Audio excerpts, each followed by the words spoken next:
May pangalan mo, kuya? Roy lang. Po? Roy. Roy. 로이는 살인을 저지른 형의 죄를 뒤집었었다.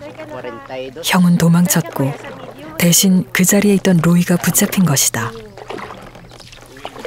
법정에서 종신형을 선고받았지만 돈이 없어 항소도 제대로 하지 못했다.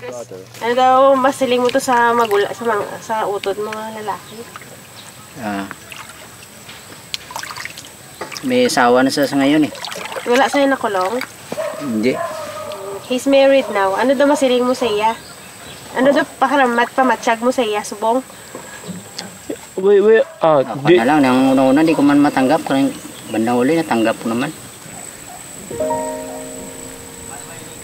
로이는 이 손으로 형이 받아야 할 죄값을 묵묵히 치르는 중이다. Sa ilangat na sinod ako nung ginahidlawan mo, Git.